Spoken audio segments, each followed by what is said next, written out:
Seringapatam, the island fortress of Mysore. May the 4th, 1799. The British East India Company has surrounded the walls with over 4,000 cannon shots a day for weeks. Inside those walls stands a man the British have feared for over 2 decades, a man they call the Tiger of Mysore. His name is Tipu Sultan, and today he will not run. While the breach in the wall fills with smoke and gunfire, Tipu Sultan puts on his sword and walks toward the fighting, not away from it. By sunset, the man Britain feared more than any army in India will be dead. But he will die on his feet, blade in hand, facing the enemy. This is the story of how a king from South India became the single greatest obstacle to British rule on the subcontinent, and why, more than 200 years later, his name still makes an empire's old fears resurface.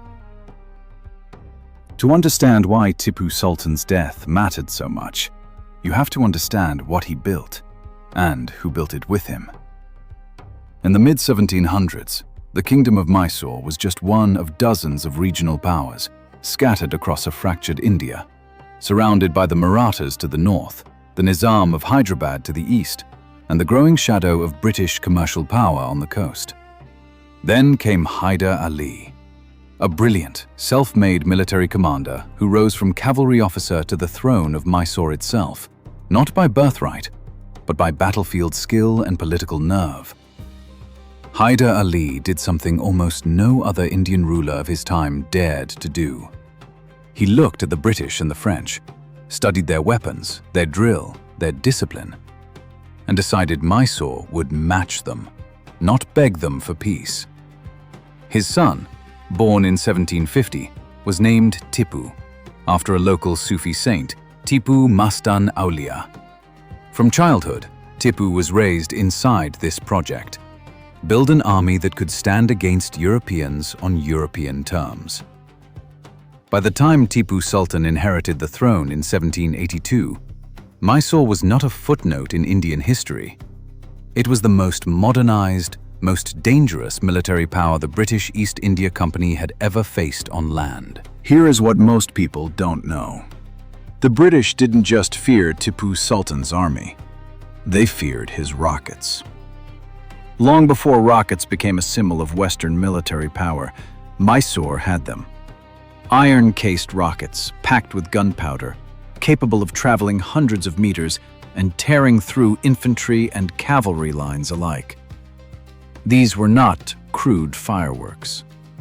Tipu Sultan organized an entire rocket corps. Thousands of trained men, standardized rocket designs, dedicated manuals on their manufacture and use. At the Battle of Pullilur in 1780, Mysorean rockets tore into a British column and helped destroy one of the worst defeats the East India Company suffered in the 18th century. British officers who survived Mysore's campaigns carried the memory of these weapons back to London. Decades later, that memory shaped the design of the Congreve rocket, the same rocket technology the British would go on to use against Napoleon and later, famously, against Fort McHenry in the United States. Let that sink in. A piece of military technology born in South India, used against a British-ruled kingdom, would go on to influence weapons fired at America's own shores. Tipu Sultan didn't just fight the British with rockets. He fought them with diplomacy, on a scale few Indian rulers of his era attempted. He sent envoys to revolutionary France, seeking an alliance against the British. He corresponded with the Ottoman Caliphate. He even explored contact with Afghanistan's rulers, hoping to build a coalition that could box the East India Company in from multiple directions. He modernized his administration, introduced new coinage, expanded irrigation and silk production in Mysore, and built a navy, an almost unheard-of ambition for a landlocked thinking regional power of that time. To the British in Calcutta and London, all of this added up to one deeply uncomfortable conclusion. Tipu Sultan was not a local nuisance to be managed. He was a rising power that, left alone, could reshape the balance of India itself. That is precisely why they moved against him, not once, but 4 times. Between 1767 and 1799, Mysore and the British East India Company fought 4 wars. Historians call them the Anglo-Mysore Wars, and together they form one of the longest sustained resistances any Indian power mounted against British expansion. In the First and Second Anglo-Mysore Wars, fought largely under Hyder Ali and then Tipu Sultan, Mysore repeatedly humiliated British forces, forcing negotiated peace rather than surrender, something almost no other regional power in India could claim. The Third Anglo-Mysore War, from 1790 to 1792, ended differently. A coalition of the British, the Marathas, and the Nizam of Hyderabad, old rivals of Mysore, combined against Tipu Sultan. Mysore was forced to cede half its territory and hand over 2 of Tipu Sultan's own young sons as hostages to guarantee the treaty terms. Imagine that. A king forced to watch his own children marched into an enemy camp as collateral for peace. And still, Tipu Sultan did not stop rebuilding. He did not stop resisting. By 1798, the political ground had shifted again. Napoleon Bonaparte had landed in Egypt, and British intelligence feared a French-Mysore alliance could open a route straight toward British India. The new Governor-General, Lord Wellesley, decided Tipu Sultan could no longer be allowed to exist as an independent power. This time, there would be no negotiated peace. This time, the British intended to finish it. A massive combined force of British troops and allied Indian states marched on Mysore's capital, Seringapatam, in early 1799. Tipu Sultan, though outnumbered, refused every offer of surrender that would have stripped his sovereignty. For weeks, the fortress held. Tipu Sultan personally directed the defense, moving along the walls, organizing his gunners, refusing to abandon his capital even as the bombardment intensified.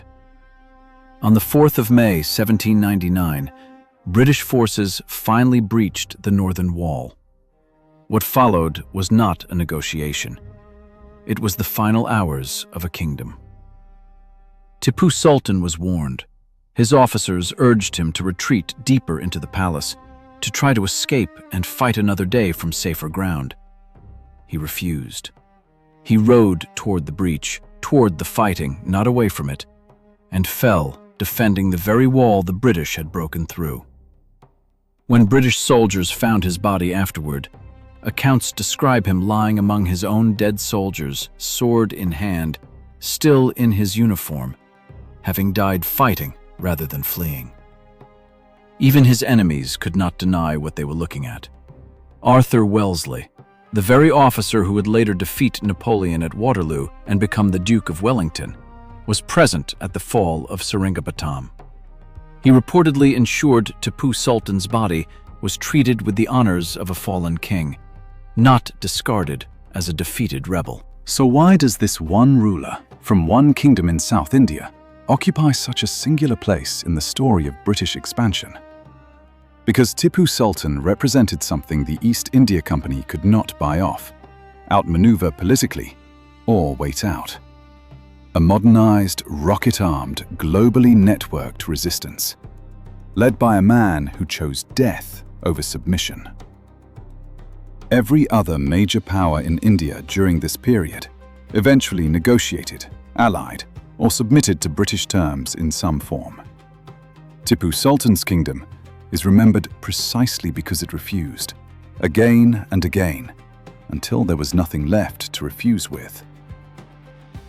That is why British accounts from the period don't describe Tipu Sultan as a minor irritant.